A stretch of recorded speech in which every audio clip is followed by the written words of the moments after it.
Hello and welcome to Meet an Indie Agency. Here on Indie Agency News, I am Kyle O'Brien, your host for today. We are talking with Antidote. I'd like to bring in Jonathan Isaac. And Jonathan, welcome to Meet an Indie Agency, and thanks for coming on. And tell us a little bit about Antidote, and then we'll get to the question and answer. Sure. Thanks so much for having me. Although it's really us. Unfortunately, my partner Carlene Esposito could not be here today, so I will do my best to represent us. But Antidote is a new brand consultancy. I hate the word consultancy. I just feel like it has a lot of negative connotations. I prefer to think of it more of like a brand concierge. But the more important thing is we specialize in health and wellness. So unlike a lot of the other indie agencies that I think you have in the network, our sweet spot is really health and wellness. And we mean that in the broadest possible terms. So from pharma to biotech to med tech, sure, to, pure bring out your best wellness. And then within that, we tend to focus on kind of the most valuable top of the funnel brand assets. So whether that be strategy, creativity, design, brand expression, identity, experience, all the pivotal top funnel stuff that really determines a brand future. So we are not a conventional AOR. And again, that's why we sort of talk about ourselves more in this consultancy language, or like I said, I prefer something like a concierge, because I just love the idea of, brands coming to us with a variety of problems. And just like, you want theater tickets, you want an amazing dinner recommendation, right? You want something to do with the kids. So whatever the brand's issues are, and we find the best solutions for them. Sure. So obviously you're best known for health. One of our questions. But what would you say the top 3 core strengths are of Antidote? Well, it's interesting. So, I would say we were born out of 2 phenomena, which I think lead to the question you're asking. So one of the things that happened to us is we were up until the end of last year, Carlene and I were running the health and wellness practice at TBWA. And by all traditional standards, we had an incredibly successful year. We won all the top industry awards. We were the LEA Agency of the year. We like, again, by every metric, we were kind of knocking it out of the park. But I think what we started to notice is the more successful we became, the farther away Carlene and I were from the brands, right? We were focused on a lot of aspects of the business, but we weren't really locked onto the thing that we cared the most about, the brands. The second thing that we were noticing, which again has been going on in consumer land for a while, is just sort of the rise of the indies, right? So some indies have like Wieden & Kennedy, right? They've been around for a long time, and legendary places. But like especially over the last 5 years, you've seen this acceleration of indies. Everyone from Mischief, Joan, our very own Colossus, amazing. Every agency that's part of this network. Quality Meats, High Dive, like they're just more and more incredible indies popping up. And the interesting thing is that doesn't really exist in health and wellness. There are plenty of mainstream agencies, but this sort of indie phenomenon hasn't really happened in health and wellness just yet. There are small agencies, but I don't think of them in terms of the way I would categorize what these indies are bringing to consumer, and health tends to lag I think there's like a 5-year lag in trends where whatever's going on in consumer takes about that long to kind of reach the outskirts of Healthland. Yeah. So we just thought between the two of those things, wanting to get back really closely to the brands and just bringing not just the creativity, but the agility of, I think, what a lot of indies are doing now, to bring that to the health and wellness space. So, again, to answer your question about our main strengths, I really do think that Antidote, and hopefully the name says it all, right? Like, we are here to take all the pain points out of the relationship with health clients. So, we're really trying to marry creativity and agility, because right now, health clients, they really have to choose between high quality work and highly efficient. And we think that that is a completely false choice. Instead of forcing a brand to conform to an agency process, which is so much of what slows things down, Antidote is designed to put the brand at the center of everything and then custom build the right solution around those challenges. So everything we do serves the brand. There's no pretense, there's no complication, there's no bloat, there's no layers, there's no Zoom call with 15 people where only one of them talks. It's really trying to bring the best of that indie ethos to health brands. Sure. Being in India, obviously, you talked about why that's important. Talk a little bit about why it's important for clients, especially your clients. What are they saying that, okay, you're an independent and you concentrate on health. That's really, as you say, not very heard of in the agency world. So what does it mean to them, and what advantages does that give you? Sure. Well, another phenomenon, I think, is that the battle lines are kind of being drawn between big advertising and independence. In that, I think if you listen to them over the past year or so, I think the advertising giants are kind of relinquishing the creative high ground, and they're completely focused on being data-driven, AI-powered media clearinghouses. They're like that ecosystem, right? That's the future. And I think for a top 5 client, a client that is spending gazillions of dollars on media, that makes a whole lot of sense, right? But when you get to client number 6 onwards, I'm not so sure that that's the right answer. If you really listen to what startup brands are saying, challenger brands are saying, or even larger clients that have very specific strategic issues, they're not talking about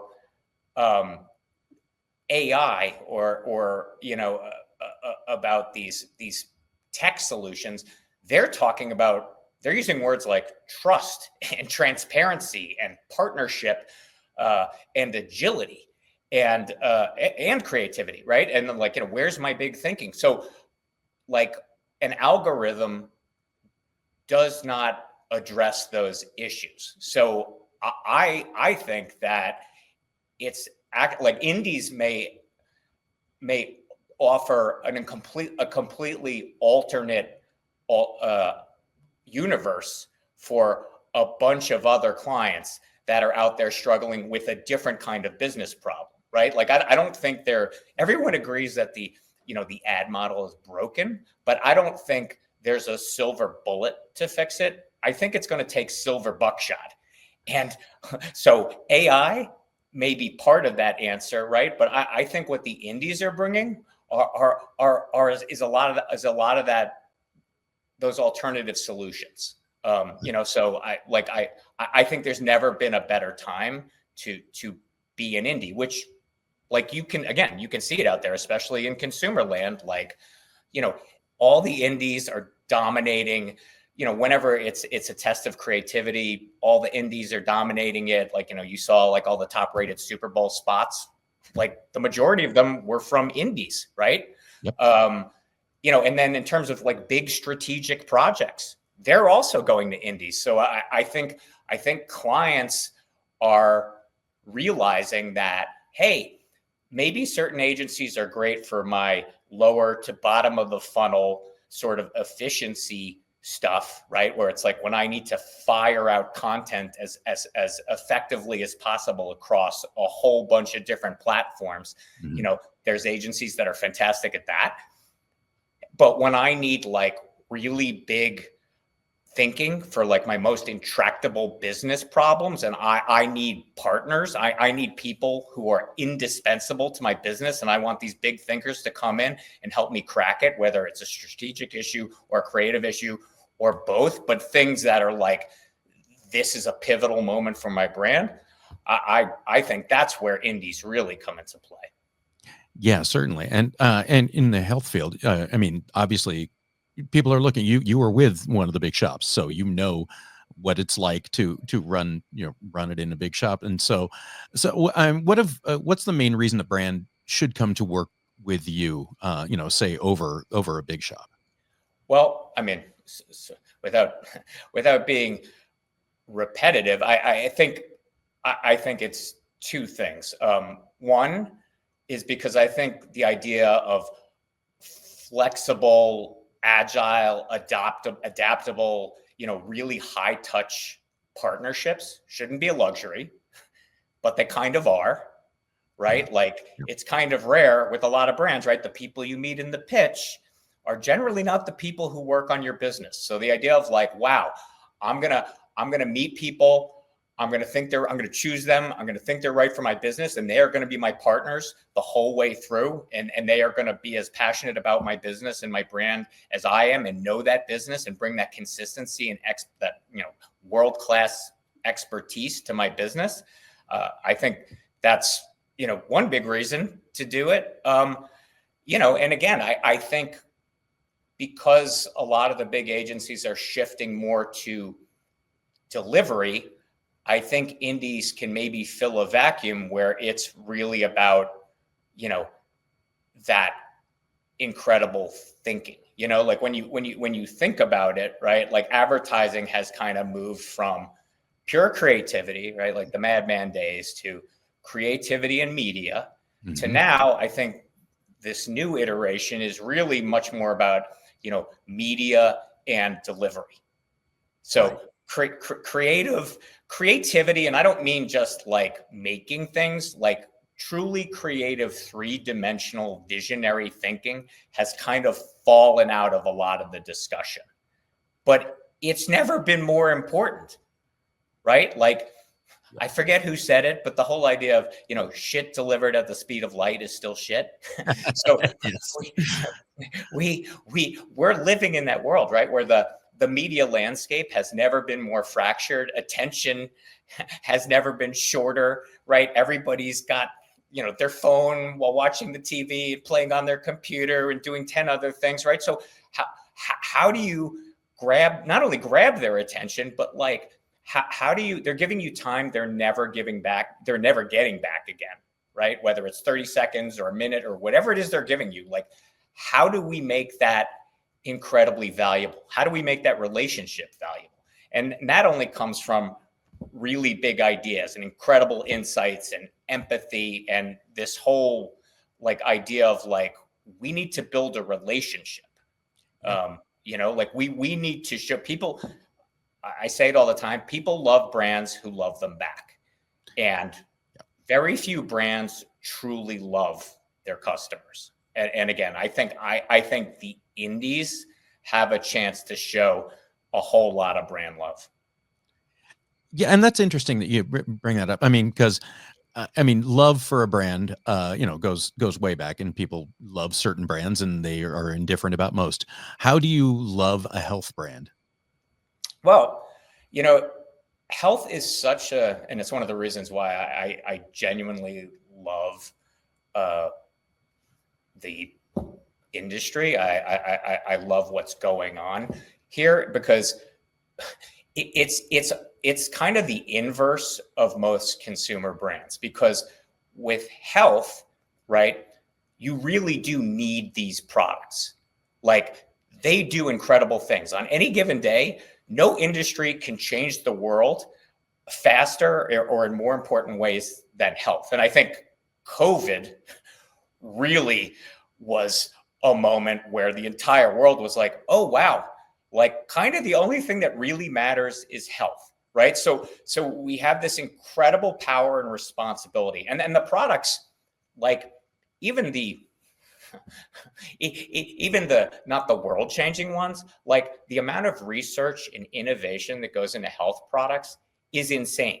Not just in terms of the money, but in terms of the brilliant people who are using cutting edge technology to come up with these things. It's like they're literally, every single health product is like literally inventing an iPhone over and over and over again, every time, right? But versus consumer brands where you may want those products, but you don't need them. Right. So what it does is it creates this weird paradigm where on the consumer side, storytelling rules. Because if you don't absolutely need something, you have to create some really incredibly emotional, compelling ways to get people to feel like I have to have this, right? And that's why you have some of the most brilliant storytellers in the world on the consumer side of advertising who have done these amazing things. But it's all in the service of like, how do I get you to care about something beyond all logic or reason? Yeah. On the health side, though, because the products are so necessary, so important, so utterly indispensable to our lives, I think there hasn't been the emphasis, the need for storytelling. But now, and again, going back to COVID, I think COVID kind of created this singularity where it's like you've got the rise of the consumers, you've got all this technology now, so everybody knows everything. And I think COVID was this incredible moment of self-actualization. Sure. Where people were like, oh, wow, like I've only got this one life to live. So what am I going to do? Like, what job am I going to have? How am I going to spend my time?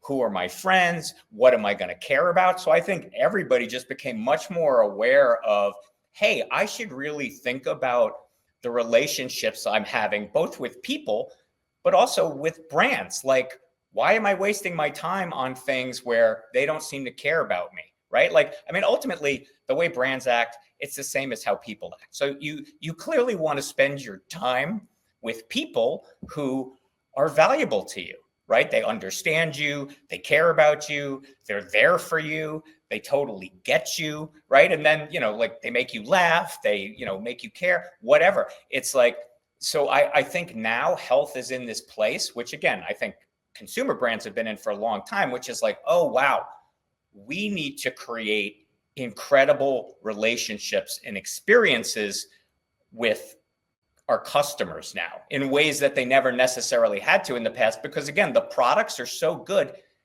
There is a bit of inelastic demand in there, right? Like if you have cancer and there's a game-changing cancer product, like commercials be damned, like you're going to use that product, right? You need to use that product. But I think there's a lot of space in between where it's like, oh, we need to be building these much longer lasting, enduring relationships with people, across all the different platforms that they use and in all the different ways, we consume media. And that takes a whole different kind of storytelling. And again, that's why I think the time is so ripe for the indie mindset to come to health and wellness. Absolutely. And being that it's a consultancy, it is just the two of you, right? Well, we are the founders. Yes. True.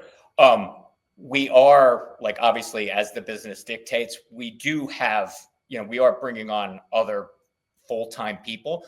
But I think part of our model, what allows us to flex and to really, again, customize solutions around our clients and the brands, is by not investing in a ton of overhead, not having a ton of layers. Like, we do want to keep it lean. The model dictates that you do that, right? Because if you're not spending tons of money on people that you don't necessarily need at a given moment, you can invest that money in a whole bunch of other ways, right? And like be able to give like really efficient, super high quality work to clients. Because that's been the Achilles heel. That's of big advertising, right? Like, that's why the model has been broken, because it's like you have all these mouths to feed, right? You have all this real estate. So it's like they have to create processes that allow them to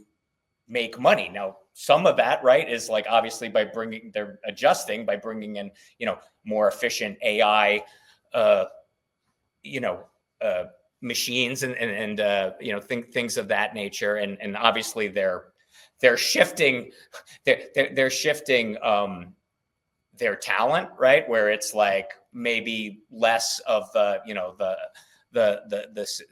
less senior people, more doers and makers and things of that nature, but what they can't do is the one thing that big advertising can't do that an indie can do is start over, right? Like big advertising can remodel the kitchen and have an AI refrigerator, but it can't it can't completely burn the house down and just tabula rasa it and start over again. Whereas an indie, and certainly with us, we can ask that question, the only question that really matters, which is, if you were going to create an agency or a consultancy for modern health and wellness brands, if you were going to do that today, what would that look like?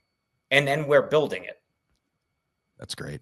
That's great. And I put up Carlene here. Since she couldn't be with us today, I wanted to make sure she was represented. So here's your leadership page. And this comes from your website, which is findtheantidote.com. So make sure you go on and learn more about them at findtheantidote.com. We have a couple fun questions. So let's talk a little bit about, do you consider yourselves weirdos, misfits, or underdogs? A lot of indie agencies tend to fit that mode. Do you consider yourself within that realm? Well, I personally am a misfit, but in terms of business, I would say that Antidote is definitely an underdog, just because the game, as with probably any indie, like, the game is kind of rigged against us, right? Because like we're fighting, a whole bunch of really big agencies, and tradition and a certain way of doing things in health and wellness. And again, health and wellness, especially when you get into, more of the, the pharma side, it's heavily regulated. There's a lot of rules. So there's a lot of bureaucracy and tradition and dogma that I think we need to kind of push through to get people, I think, as much as I would love to believe that what we're offering will make sense to everybody and they'll be like, 100%, where do I sign up? I think, we're going to have to really push it and like get out there and sort of explain how this could make, how Antidote could make a lot more sense than maybe, some of the more traditional agencies out there in certain cases, because I don't know that it's going to be, while some of it may be intuitive, I just, change is hard. And I think it's always easier for people to kind of follow what the last person did, rather than be like, you know what, I'm going to do something different here. So I think it's for us to prove. Gotcha. Well, we all wish you the best. And again, if people want to get in touch, they can go to findtheantidote.com. One last question. We give you a chance to say hello to somebody you would like. So which CMO or marketer do you want to say hi to right now? Actually, if I had an opportunity to sit down with someone or say hello, I would actually love to talk to Satya Nadella, the CEO of Microsoft, because I think he is one of the few shining examples that shows that, like massive success and money doesn't have to corrupt you. It actually can amplify you, and that guy sits atop, on any given day, one of the three biggest companies in the world. Yet every day he conducts himself with a level of dignity and humility and grace that I just find incredibly inspiring. I mean, he's not just a great leader. He's just a great human being. And again, like, I think you look at somebody like that and you can't say like, oh, in order to be truly successful, you have to compromise, your values or your principles or who you are as a human being. Yeah. So that's who I would love to say hello to. Oh, and just one other quick thing, Kyle, which I totally forgot to mention. We know, Carlene and I know that, most of the indies in the network don't really specialize in health and wellness, but they're probably getting a lot of looks at health and wellness opportunities. So we just wanted to throw it out there that, like, we are here for you. We're not just a consultancy, for brands. We would love to be a consultancy or a partner for any agency out there that is thinking about getting into health, or if you have an opportunity but you're not quite sure how to approach it. We call us anytime, email, whatever. Like we are here for you. We would love to help you. You heard it right here on Indie Agency News. Thank you, Jonathan Isaacs. Thank you so much for taking the time. I hope people got to know a little more about you. And again, Antidote, findtheantidote.com. And best of luck to you. And we will talk again soon. Thanks so much for joining me. And stay on. Thank you so much, Kyle.